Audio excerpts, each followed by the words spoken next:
Well, hello, everyone, and welcome to the podcast. My name is Billy Dees. As always, I am absolutely thrilled that you are here. If you have never checked out our program before, we are primarily an interview and a commentary podcast. You can find the Billy Dees podcast pretty much anywhere podcasts are found. We have a great interview show for you today. Two people on the studio line.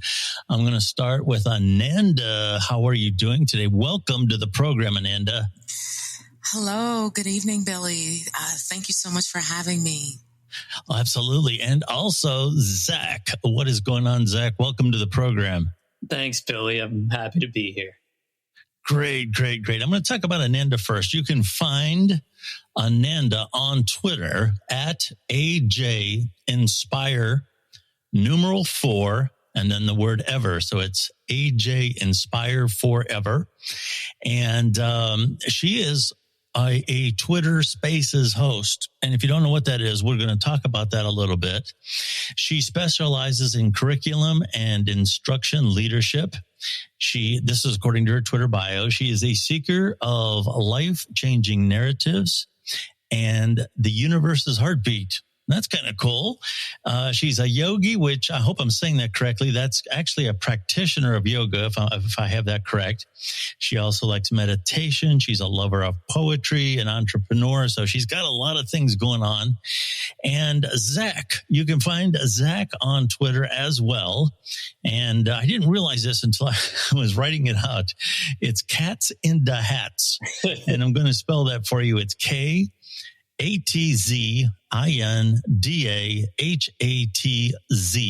Cats in the Hats. All right. You can find both of these individuals on Twitter, and you can find me on Twitter as well at Billy Dees. And then I'm going to start with you. Tell me just a little bit to give the audience a little background about you. What part of the world do you hail from?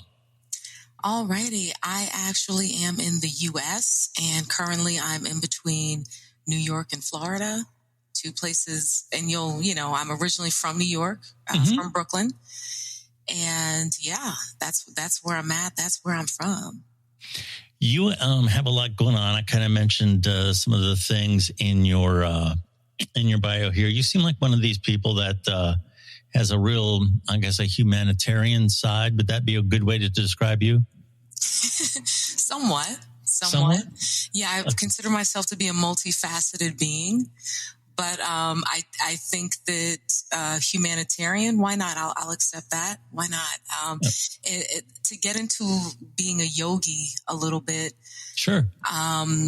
There's a book called Karma written by Sadhguru, and in this book, there's a quote. It's actually posted on my social media, where Sad states that being a yogi is not necessarily about being a practitioner, but it's about the inner condition of the individual, right? Yogi is about the inner condition.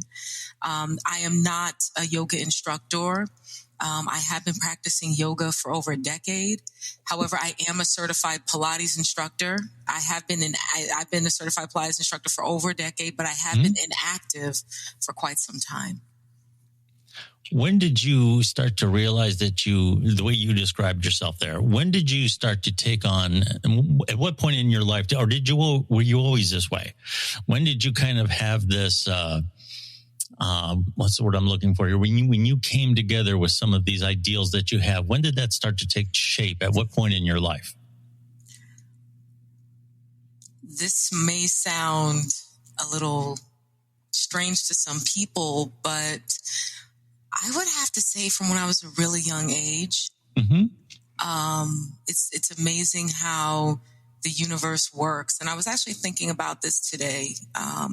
Even with yoga, it was a gift that was given to me as a child. From a family member. I had a family member who used to practice yoga, and I learned it from my family member. And I've been reading. I started reading early in life. I've just been an avid reader for most of my life. Okay. And I've always been curious about psychology and the human condition and why people do the things that they do. I mean, obviously not as detailed as an adult would be, but I always had this innate curiosity about the world and life and the world and its parts and people and why people do the things that they do. So I think it's something that it really started to form very early in life. And as I had different experiences with people, and you learn more, right? You learn more through your interactions with others. You learn more in the classroom, you know? And as I began to just fuse and merge the two, I think that's when everything came together. And getting into education, you really begin to understand how the brain works and the connection between the learning process and the human condition and the impact that mental health actually has on learning. And it's not even just learning on the part of the student or the person I would call the learner, even the instructor. You know, our emotional intelligence, our mental health, it even impacts our ability to engage in the learning process with someone else. And I prefer to call it a learning cycle because it's literally an exchange that occurs between constantly. It's this constant exchange of information, of output and input over a period of time. That's interesting stuff. We're going to get into that a little deeper. And just to let the audience know, we're going to be talking a little bit about psychology today. We're going to be talking about mental health and a lot of other issues. And we are discussing these, anyway, from my perspective as the host of the show, we are going to be discussing them to raise awareness and a lot of other great things, and I always bring up stigma. We're going to talk about that a little bit today as well. But any of the things that you hear discussed on today's program is not a replacement for professional help if you need it. And there's no reason why you should not go out and get it. That's one of the reasons that we fight stigma so much in this industry, is because a lot of times people feel like they shouldn't access that kind of help, when in actuality, it's no different than if you fall and hurt your elbow, you go to the doctor. If you're hurt emotionally, you should get help. So we really want to stress that there's nothing stopping you from doing that. Speaking of mental health, Zach, you actually work in the field as well. Is that correct, Zach? Correct. Yeah. I am a licensed mental health counselor. I'm licensed to practice therapy in Florida and New York at the time. And currently I practice with clients and patients that are based in New York. Primarily. Okay. Is there a particular field that you specialize in, or just mental health in general? Not really. Generally, I see kind of all populations. My youngest client that I've worked with has been 6 years old. My oldest has been 67. I do individual therapy, family therapy, couples therapy. So I kind of do a little bit of everything. Oh. And, I guess some fields, some populations that I work with primarily now are actually young adults, really, and emerging adults. But when I started practicing therapy, I actually almost practiced exclusively with children. You, from the background that you have, I spoke a little bit about stigma. Now, you're in Florida, correct, at the moment? Mm-hmm. Okay. Has stigma, since you've been in the field, has it gotten better? Because I actually work for a nonprofit that has mental health as one of its services. When I first started, a lot of people would get nervous when you would start talking about mental health.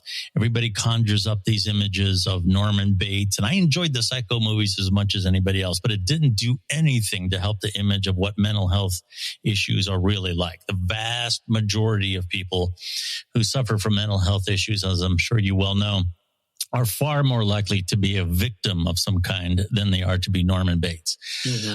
Has the stigma around mental health gotten better from your perspective as a provider? I think the stigma around mental health gets better as we educate people a little bit more. I'll be honest with you, when I first started graduate studies in mental health counseling, I think I actually held on to some stigma. And I had to really do a lot of work to reflect on that, and to challenge it. And I think that's what I try to do in my work now.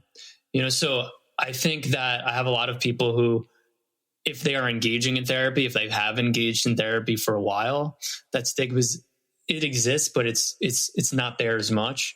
But a lot of clients that I have that, it's their first time in therapy, it's very difficult, and it's difficult to break that down and to break down that barrier. So I think, I think that mental health, though, it's more sort of in the limelight, like it's out there. And I still don't think we obviously look at it the same way as we do physical health. But I think that is sort of changing a little bit as a lot of, well-known figures and celebrities and politicians do put it out there, make it more of a public health issue. Sure. And it most certainly is. Ananda, I know that you have, being a champion of these causes, it factors into your spaces a lot. Do you think that stigma, what is how would you describe the status of stigma right now regarding mental health? Honestly, similar to what Zach mentioned, where as we're out and about in the world, and, you may, especially in the workplace, you may encounter some people and you hear certain stories and things that people might say. It really makes you wonder and want to explore what, like, this thing called mental health, and how does it impact most people on a daily basis. And to expound on what Zach shared, as far as educating people, that directly connects to the soul space and what we do, right? The soul space is really a space where we're educating people by sharing knowledge that relates to, or in some way connects to, mental health. And we overall encompass what is called our soul journey, right? Because in order to fulfill your assignment or your purpose in life, what do you need? You need a healthy, nutritious mind. So as far as the stigma with mental health, we have spaces on Twitter Spaces like the Soul Space in order to break those stigmas. And the only way that's going to happen is if people are educated and receive that knowledge. There's so many people out here who they're reluctant to reach out for help because, especially depending on the profession that you're in. As I stated, I am an educator. I'm in the education community. Well, right now I'm an administrator in education. And as an administrator in education, most people don't reach out and say, this is what I'm experiencing in my mental health, or this is what's going on with me. Yet we're trained to be able to identify certain things so that we can refer, to a guidance counselor or to whomever. So throughout my career, I've definitely managed to develop that passion to want to spread more awareness about mental health and the profound impact that it has on us fulfilling our assignment and purpose in life. Yeah. Let's talk just a little bit. We don't need to go into the finer points of it, but just so the audience has a concept of it, because a lot of people do not know what spaces are. Okay. There's a new, type of media that is available now that's kind of loosely described as social audio. Clubhouse, for example, was a big one. And that one kind of, even though social audio has been around a while, it really rose to prominence during the pandemic because so many people were home. Twitter Spaces is very much like that. And what these are basically online audio forums and the formats of these vary, but you basically have a host, you have a number of speakers, around a dozen or so, and then you have as many people come in and listen as possible. And Twitter Spaces, I kind of feel, fits right in to what happens on Twitter because it's so trending. It's such a very active platform, and anything involving mental health. If you're an author, and you're a writer or you're a musician, any of these types of things, you're an artist or whatever, those communities are already there. So it makes sense to have spaces on the same platform, which is Twitter, because a lot of those causes, a lot of those subjects are already there. And you have a Twitter space. And is there a particular time and day that you go with for your space? Yes, typically our show airs either on Tuesdays or Thursdays. Because we have so many unique guests on our show, we do try our best to accommodate the schedule of our guests, but typically our show will air on Tuesdays or Thursdays between like 6 or 7 o'clock. The way people will know the dates and times of our spaces and the topics would be by following us on Twitter, looking at our pages, and we pretty much advertise whenever we're going to have a space, we advertise. And that's typically how people are able to find us when they're ready to receive that knowledge that they need for their mental health. Zach, you join Ananda Spaces quite often. Is that correct? Yeah, I've been a guest a number of times on Ananda's Spaces, and they're always really wonderful. And I think, when we're talking about stigma, and I think spaces like that are really, really important because Ananda's really great at sort of giving everyone a platform, and that's the people that are the guests, but also people that are just listeners in the audience. She's really amazing at making everyone's experience valid and having them heard, and having their experience seen. So that's what I've seen as a guest. Yes, I would totally agree. I've listened to her spaces, and she's a very good host. She does a fantastic job. How did you two join forces? So should I let you take that one, Ananda? Ananda, go right ahead. Thank you, Zach. Well, when I started Spaces and I knew exactly what the objective would be, I'm like, I need to, seek out some cutting edge, innovative mental health professionals who are open to sharing their knowledge and their expertise on a platform that's going to support health and wellness and all of these other wonderful things. And in doing my research, lo and behold, I actually came across one of Zach's mentors who then referred me to Zach. I did some research on Zach, and I have to say I was absolutely captivated by the information that I saw about him. And when I say captivated, Zach is actually a member of the National Association of Poetry Therapy.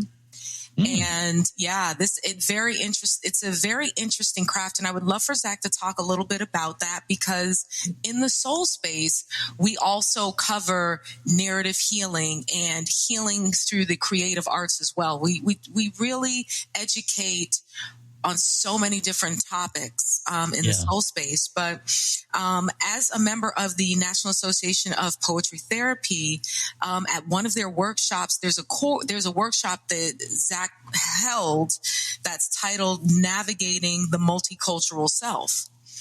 And when I had an opportunity to read about that workshop, which, Billy, if you don't mind, may I just share a little bit about that workshop with the audience? Awesome. Go right ahead. Yes. Well, this particular workshop, in the description, it states, through the use of narrative, metaphor, spoken word, and performance techniques, participants will examine aspects of their cultural identity in order to understand how culture, background, and lifestyle has shaped who they are today.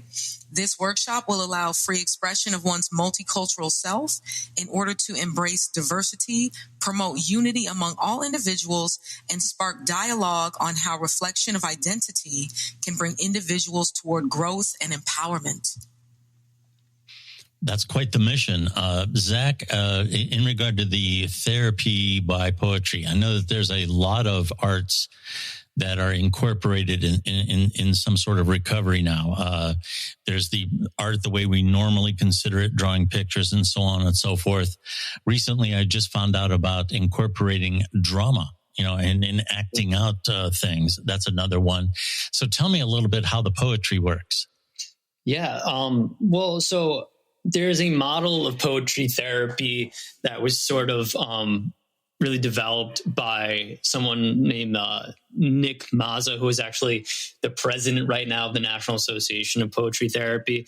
And poetry therapy is supposed to, the theory involves three main components called the receptive, the expressive, and the symbolic. And the receptive is basically, you'll have a therapist that reads a poem out loud, right? And then encourages the client to react to it, either verbally, non-verbally, or both. And there might be even a prompt, right? So the therapist might say, I noticed that you laughed at this line.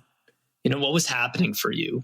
Or, was there anything you particularly resonated with? Was there anything that made you angry? Something like that, right? And then there's another element, which is like the expressive or the creative, which this is actually writing, right? And it's sort of like promoting someone to maybe to journal or to write out stream of consciousness, something that sort of might aid in emotions that might be latent or they might be repressed, serve to retrieve memories, right? Or to unravel meaning, right? Things like that. So a therapist might offer a prompt to get started. And then there's the symbolic, which is just using metaphors, in our lives, using metaphors to describe things that might be really hard to describe in a literal sense. And so in the workshops that I've developed, and that I've ran a few workshops for the conference for the National Association for Poetry Therapy. And I also ran some workshops privately, during the lockdowns. I, had some that some people attended, and I've used all of these components, to work through a theme. Sometimes it's, resolving doubt or searching through our identity or discovering and navigating the multicultural self. But I think we use these all the time. It's not necessarily poetry. We don't look at it as that, but we use these all the time, like metaphor. We always describe things in metaphor. I used to use that a lot when I worked with younger kids, to get them to describe difficult cognitions or feelings, and it was always very fun. I always liked that. Like I worked with this kid. I have a poem about this actually, because I'm a poet as well, but I worked with a few kids and they would, one girl, she described her parents' divorce and we were trying to really like navigate it and how she felt. And we used art and all of these symbols and, and she was able to say that like, sometimes it feels like swallowing an ice cube. Right? And I thought that was so profound, right? Yeah. There was so much like wisdom in that, right? Because like that idea of that it's really cold and uncomfortable, but also it melts, right? And so then you can digest it, you know what I mean? Sure. And these metaphors like that are really powerful. And then there was another kid that, he would struggle with anger. And he said that, sometimes just, when he was in school and he didn't get to say certain things, it was sort of like holding in a fart, right? And just these things like that. And that's actually a component of poetry therapy, which is really great. I really like this stuff, and I enjoy hearing it from people like both of you who are so passionate about this. This really isn't a stigma, but maybe it's a perception. A lot of times people consider anything with mental health, like the old pictures you used to see on the wall of somebody laying on a couch, and then the therapist is sitting next to him, and they're asking, "Well, what do you think?"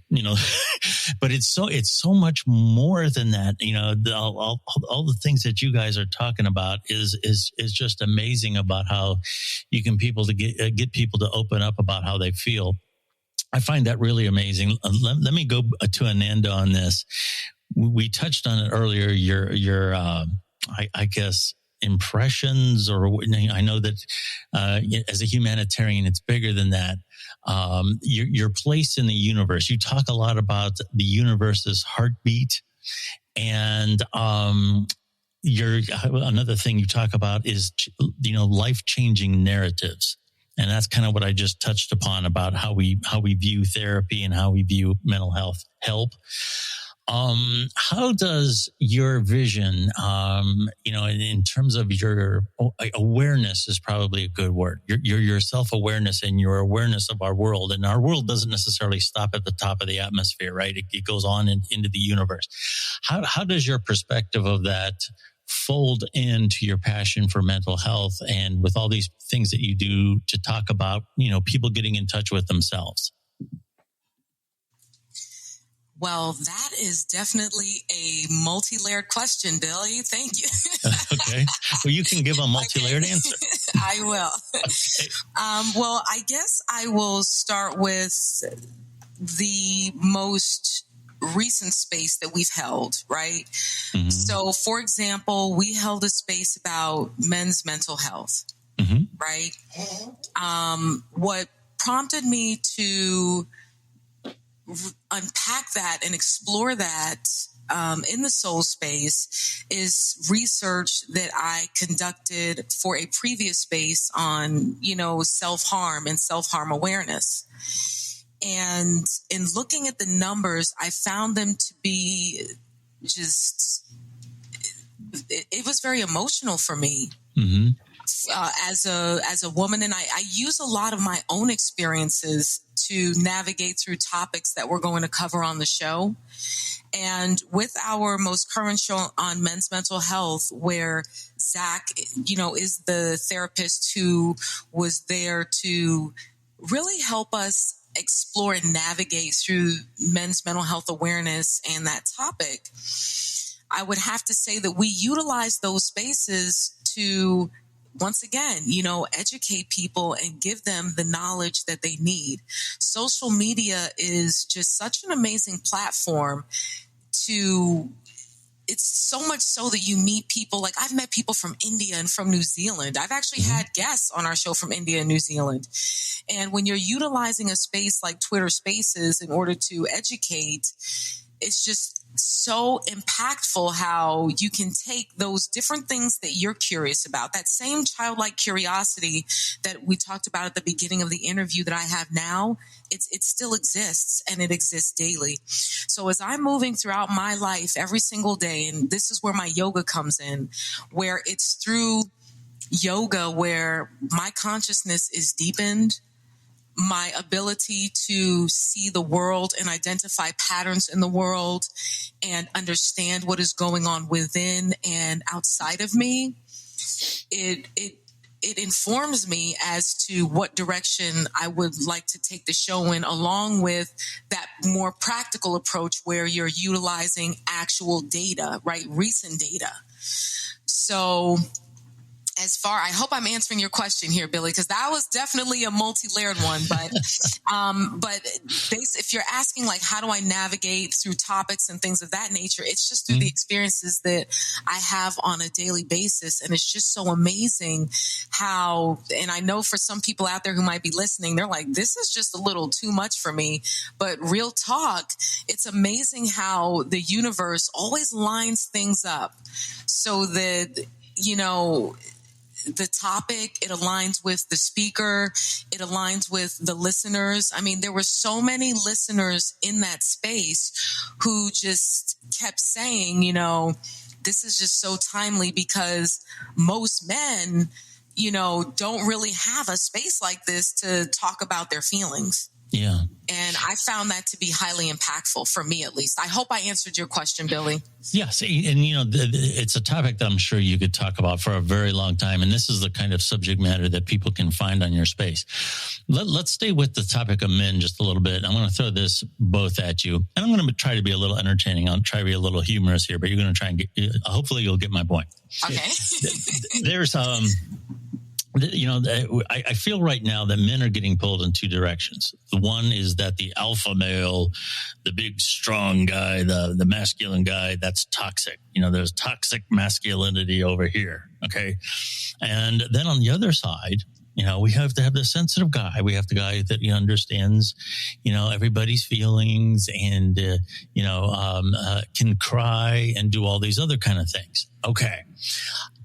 First of all, my first question is, can these two things coexist? Can you be, and I believe they can. I believe you can be one of the most beautiful things in the world, in my opinion, is a big, strong, assertive guy who knows when to be sensitive. To me, that's a beautiful thing. I'll throw to you guys on that. And the next thing I'm going to say is I kind of feel that men are confused because about what is expected of them. Because let's say, for example, and when I say you, I don't mean you personally, but I just mean you in general. If you and your partner are in bed at 2:00 in the morning and you hear a window break downstairs, do you want a sensitive guy who's going to hand you the phone and say, call 911 and put his head under the covers? Or do you want to be in bed with John Wick? Okay. And he's going to say, I'll be right back. Somebody's going to die. Okay. And in all honesty, I want to be in that situation. I want to be with John Wick. Okay. And I'm a man. I think that there's something, that is very comforting about that type of man in that type of situation.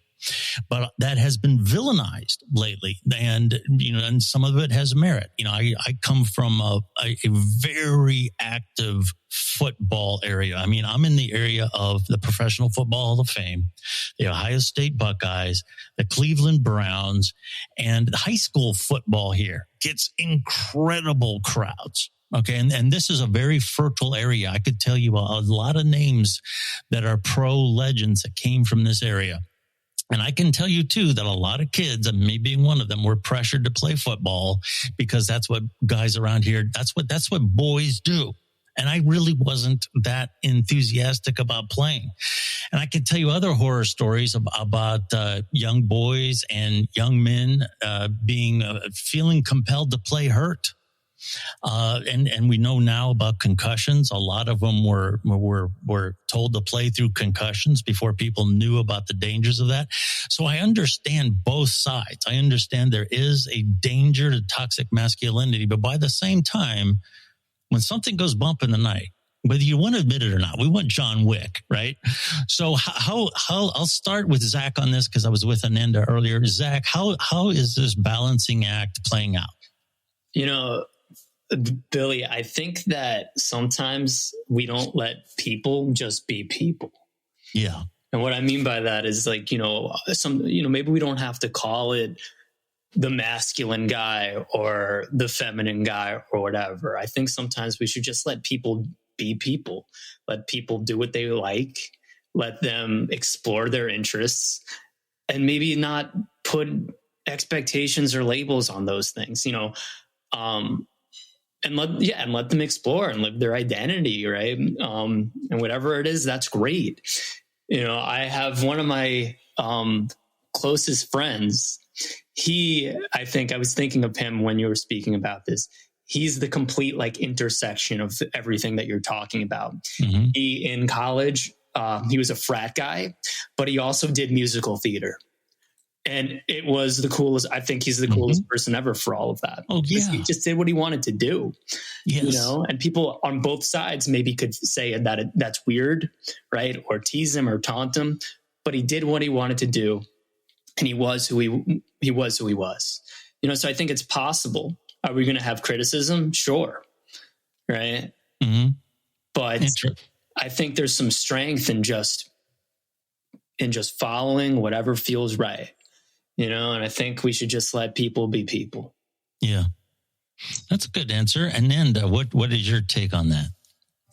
I love the fact, Billy, that you brought up that there's this confusion that a number of men are experiencing in regard to their identity and, who they should be, how they should be, and how they should act. Because one of the guests on our show, or one of the listeners on our show, at Noble Ron, I just want a quick shout out. Hey, Noble Ron, if you're listening, actually posted just a very moving post for the show, and I'm going to go ahead and just read. I thought this was so powerful. Sure. Where there were some questions that were posed during the space, and Ron actually posted them for us. Where it was mentioned, these questions were put out there. Okay, what is required of me as a man? What does my role entail? How can I be a man but still show all women the equality they deserve? And what you just spoke of earlier about this confusion, and there was even one guest who shared that, he felt that sometimes that it's like with seasons, like 1 minute there's one set of qualities or characteristics that define what a man is, and then the next minute it completely changes. Mm-hmm. So that's why with spaces like Soul Space, in encountering topics like men's mental health, we like to create that platform so that people can be in a safe space and talk about these issues. It's absolutely just mind-boggling when you read the data about, men, and how a number of men, I believe, and please don't quote me on this, I don't have my notes in front of me right now, sure. But I think it was just like 1 in 4 men don't feel comfortable about, or is it 1 in 4 men feel comfortable talking about their emotions or feelings? There was some data that I had collected in regard to men and sharing their feelings. And it's just, we look at everything that's going on right now in the world, and so many people are engaging in so many things. And it's like, you know what? With all of this confusion and with all of this noise that's going on in the world right now, both metaphorically and literally, I could see how some people get to their breaking point, and once again, if anyone were to, please make sure that you reach out for help. There are so many resources out there that you can look into if you feel like you're about to get to that point where you just cannot do it on your own anymore. Yes, absolutely. There's a lot of ways. That's one of the good things about some of the awareness that has risen so highly, depending on what area of the world you're in. In the United States, for example, there's the NAMI organization, which may or may not be able to help you directly, but at least they can point you in the right direction. There is the new suicide hotline, which is 988. Okay. So, don't ever let yourself get to the point where you feel that there's no place to turn, and also trust the people around you. A lot of times give certain people that are in your circle a little bit more credit. And I would also have to say here again, just me personally, I'm always very aware of little comments that seem a little off. And maybe I'll go to you on this, Zach. We talk a lot more about suicide awareness now. We always preach that it's better to say something. A lot of times people are afraid to say something because they're afraid they might extend the idea of suicide in someone's mind who is considering it, when every study that's been done says that's exactly the opposite. You never know what the outcome is going to be, but saying nothing is so much worse. And a lot of times just showing an active interest, saying, hey, I'm not exactly sure what you meant by that. Are you doing okay? You need to talk. That can save someone's life. Do you want to talk a little bit about that, Zach? Yeah, you're right. And the hardest thing is also to say nothing, right? And we talk about men's mental health. Sometimes they feel like they have no choice but to say nothing. They have no space, right? And I think just as people, not even as mental health professionals or whatever, the best thing that we can do is just ask, not even to say anything, but to ask questions, right? To give people platforms, to show that they're not alone, right? And you mentioned NAMI, right? And they, one thing that's great, we're talking about having these spaces and these, platforms where people can listen and be heard, but also like NAMI is a great resource because they have all of these groups for different things, right? For, different populations, different issues. There's substance use groups. There's, things about getting support with a family member that suffers from mental illness or something. They have all of these groups on that you can just join online through Zoom, through other platforms. And, I mentioned that because to provide people with some spaces and to ask questions is so important. And sometimes you're right. People might we're afraid that people might react, and they might, be offended, and maybe they won't talk to us, but it's the best thing that we can do, because at least we know that we did it. And if people don't maybe respond to it the way that we would like, maybe they did hear us. Maybe we lay some seeds, and maybe they get to a place that they're ready to then reach out and ask for help, but we laid some seeds. And absolutely. Yes. And here again, that's another thing that we hear. Well, they might be offended. What do you mean you think there's something wrong with me? Well, you know what? If they get offended, that's a lot better than, having some catastrophe happen and second guess the fact that you should have said something. Ananda, what's your input on this? I'd be anxious to hear your follow-up to that. As I always say, go with your gut instinct. And this is why it is so important, and I cannot stress this enough, if you're able to create those connections and those relationships in real life, so that there are people around you who are able to identify when something is off, and for those people out there, I don't take it for granted that, not everyone has the ability to form those healthy, safe relationships with people in real life. Yes. I've been in so many spaces, on Twitter spaces, where people literally will come right out and say that. And once again, this goes back to what Zach mentioned, where at least with spaces like Soul Space and other spaces out there on Twitter spaces, people still have that anonymity, where they don't have to worry about being judged. So it's more like a judgment-free zone. And when it comes to just that temperature check, if you don't have someone in real life who's there to determine well, maybe I need to pour into this person, absolutely, we need platforms like Twitter Spaces where people are able to get into a safe environment where they can connect with people who may be going through the same thing as them or somewhat of the same thing.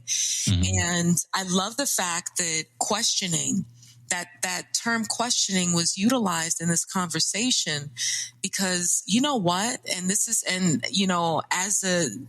is what I do for a living. I teach people how to question so that they're able to improve their instructional performance, especially when you're dealing with adult education or you're dealing with adults in general. Sometimes it's not about telling someone something is wrong with them, right? Because just like what you mentioned, Bill, most people will respond and say, there's nothing wrong with me, but there's something wrong with you for implying that, right? Right. Sure.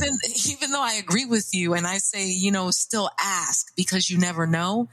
It's that questioning piece. And Zach even mentioned that earlier in the conversation about poetry therapy, which is why I love it. I love it so much, because it's like you're developing the ability to question in a manner in which it gets people to think.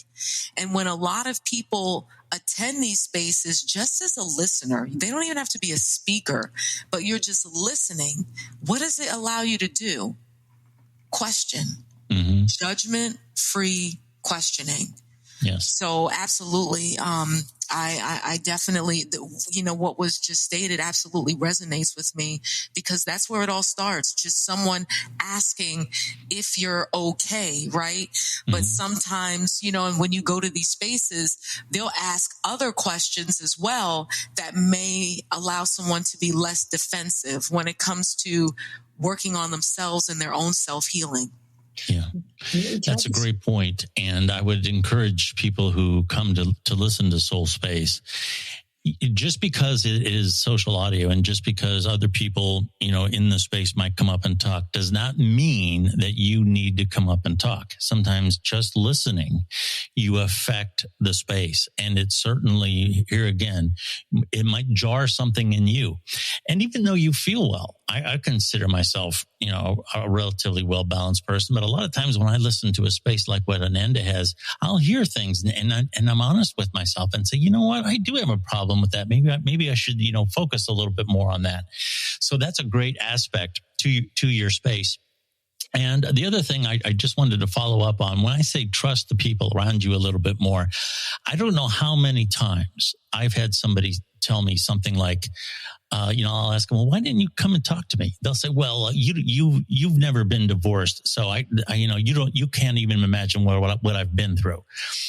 And I'm not so sure that that's always the case. In my personal opinion, if someone is around you and they have an empathetic heart, that's the important part. Mm-hmm. Just because somebody has had the same experience as you doesn't mean they're going to care about you going through the same journey. They may not have that empathy, even though they've been down the same road you have. That's not necessarily the final determining factor, in my opinion.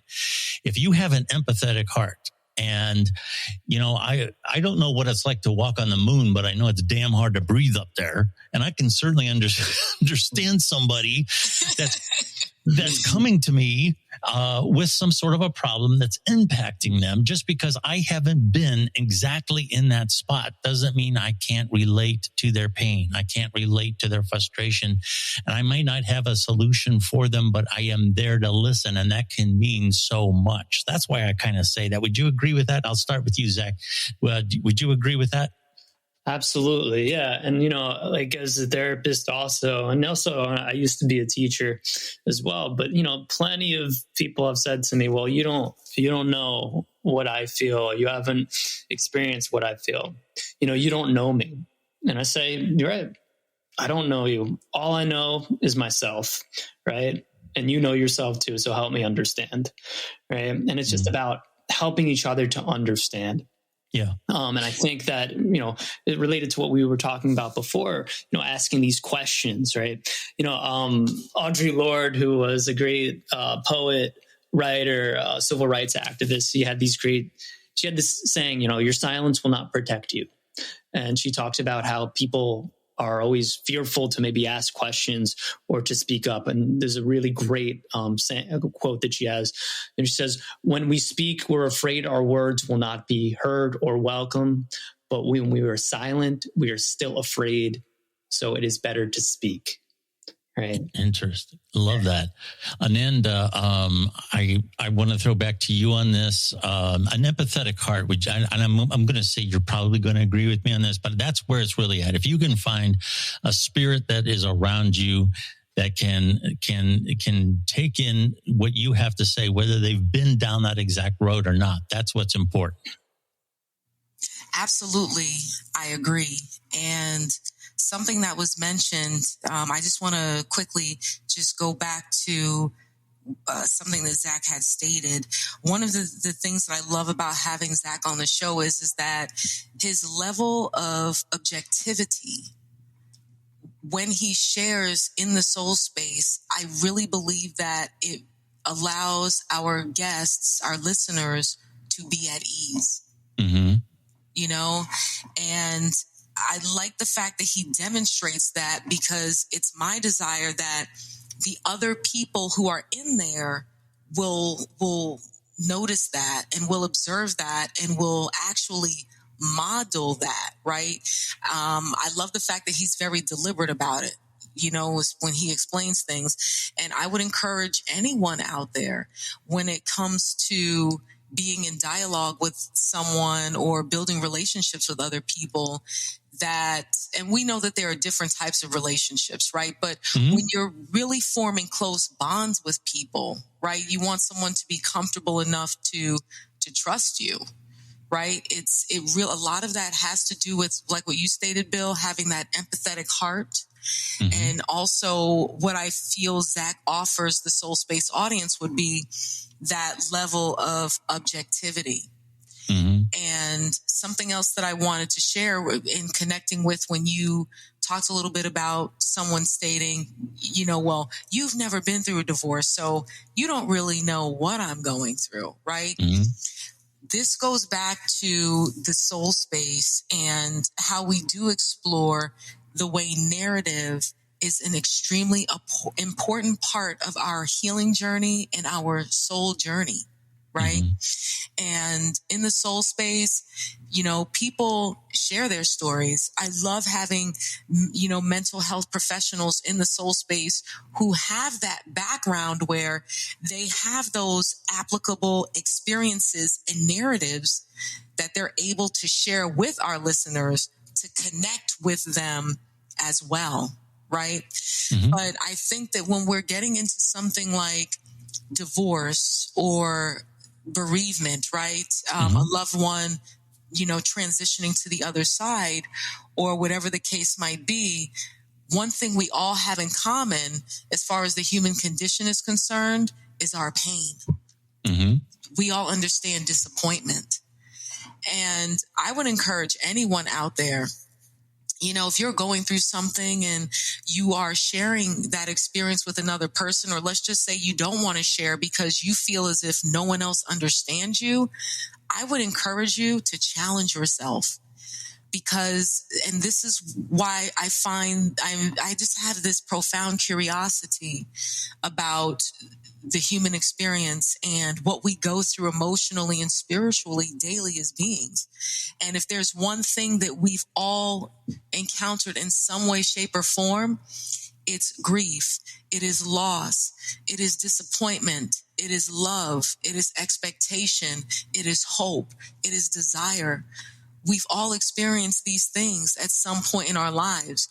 So whether someone's been through a divorce or has experienced what it's like to lose a loved one, please know that whatever it might be, whether someone's struggling financially or you're dealing with a health crisis or a health issue, know that we all know at some level what disappointment and pain and what love and happiness and joy, we all have experienced this at some level in our lives. So please, for anyone out there listening, never let that prevent you from sharing. Obviously, please make sure you're sharing with someone you can trust, someone you can confide in, but never let that prevent you from freeing yourself. And Zach, that was just such a beautiful quote that you shared, right? By Audre Lorde, just an amazing poetess. Your silence will not protect you. It will not save you, right? People suffer, right? Suffer in silence. And even that sound on the S, right? Suffer in silence. It's just, don't do it. It's not worth it. You only get one life. So make sure that you live it to its full. That is an absolute fantastic message. And I got to say, both of you, even if someone is not necessarily directly interested in the issue of mental health in and of and by itself, you two have such a great energy. It's just so pleasant to listen to you. And you have the right combination of a good energy. A lot of people have a good energy, but they don't really say anything of substance. And sometimes it's the other way around. Some people talk a good game, but the weight of their soul just isn't there. You guys have it both. And to me, there's so many good reasons just to listen to you two on the spaces and stuff. Boy, it's been an absolute joy to talk to both of you. Thank you so much for being on the podcast. Thank you so much. It was really great to be here. Yeah, and yes, thank you so much for having us, Billy. And now, is it possible for me to share something very quickly before we begin to wind it down? Absolutely. Go right ahead. Thank you. I just want to thank you and Zach very much for just mentioning the temperature that you feel, the climate of the soul space. And one of our goals, I would have to say our mission statement would be to create a safe space where souls feel seen, heard, acknowledged, valued, and inspired. And the feedback that you both provided, it really blesses me and it fills my heart, because that is one of the mission. That is like our statement. Like, that's what I want for every guest and every listener who joins our show. And I just also wanted to thank our listeners as well. On the Soul Space, we were nominated by the Global Interview for an award in social audio. So I just really wanted to thank our listeners or whoever. And for anyone who really may, you might be an avid follower of the Soul Space, or as I like to call everyone, just a member of the Soul Space fam. The vote for this particular award, it closes on this Friday, October 28th. So if you're able to, please make sure that, you support us. We love you guys. And I just want to thank you very much for your support, because I never would have thought that I would have been, nominated for something like that. So I just want to thank you all. Well, I can certainly understand why you are, because you're a wonderful person to talk to, and Zach, you are too. I'm going to say your Twitter screen names one more time. I'll start with Zach, and if you have a better way of communicating this, please feel free to do so. But it's with a K, Cats, and that's with a Z, Inda Hats, and also ending with a Z. So it's KATZ. INDAHATZ. And for Ananda, her Twitter screen name is at AJ Inspire numeral 4 ever, EVER. So it's at AJ Inspire 4 ever. Thank you so much, both of you, for being on the podcast. It's been just an absolute delight to have both of you. Thank you, Bill. Thanks so much. You are very welcome. A reminder to the audience, you can also follow me on Twitter at Billy D's. Real easy to find on Twitter. And I always get comments about how people find this podcast. I'm on a lot of platforms I'm not even aware of. So if you have happened to stumble across the podcast, first of all, I'm so glad that you found us. And you can find us on just about any of your favorite podcasting platforms, including Apple Podcasts, Spotify, and with friends over at Good Pods. Thank you very much for listening to our podcast today. I'm Billy Dees. Have a great week. I'm Billy Dees and host of the self-titled podcast, The Billy Dees Podcast. We are primarily an interview and a commentary-based podcast featuring authors and creators talking about their craft, advocates for community issues, and myself and an array of co-hosts discussing current events. There's no partisan ranting and raving going on here, just great content. You can find the Billy Dees Podcast on your favorite platform and on Twitter at Billy Dees. Thank you, and I hope you listen in.